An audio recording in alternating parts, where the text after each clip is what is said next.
Hey y'all, welcome to another video by Fabricable Garage. In today's video we're going to be doing the second part of the rear end. As you can see, I got a little ahead. I went ahead and cut the other weld on the other hub to get it off and broke the axle nuts loose. They were kind of a booger, but that's just because they've been on there for quite a while. And I went ahead and took the differential off and split it. Once you get the axle nuts off, then it should just slide up. Mine was kind of stuck on there. I had to spray with some PB Blaster and kind of tug on it. It finally came off. And then what you'll do is you'll have on this side, you'll have two 14mm and the rest will be 12mm bolts. And you just get you some a flathead screwdriver, and you'll see on this other half of the housing how there's these little pockets. You'll just stick your screwdriver in there and kind of twist and pry and knock it out. And if you got a couple of pry bars, it's really easy. You can just put them on each side and pry it out. And then you can do the same thing because your ring gear will be kind of stuck to one side or the other. But as you can see, we got it apart. It's nice and chocolatey milk in here. But the good thing is all the teeth are good. So what we'll do is we will take this bearing out, a bearing in there out, and then we got to get this seal. And then there is a special nut which I will try. Oh crap, I kicked one of the lug nuts. You gotta be careful about doing that kind of stuff. I'll try to leave a link in the description for this special tool. It fits right in there. You have to have it. I got it on eBay for like $27. Honda sells it for like $100. But you will need that before you try to do this. But yeah, so we'll take those bearings out, get the new ones pressed in, which is really easy, and then we'll get it all back together, and that'll be pretty much it.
Alrighty, so as you saw in the last clip, we went ahead and got all those bearings out and then pressed back in. Rule of thumb, if you don't know about taking bearings in and out, when you're taking them out, it doesn't matter how you hit them, but when you put them in, you only want to hit on your on the outer race so you don't mess up the bearing material.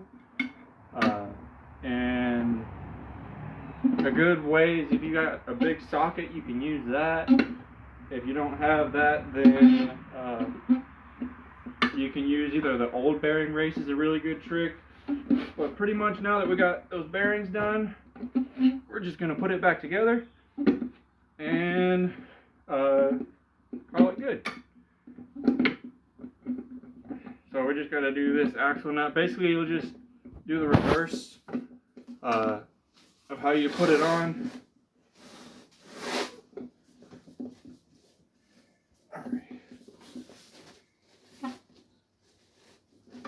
That should be good.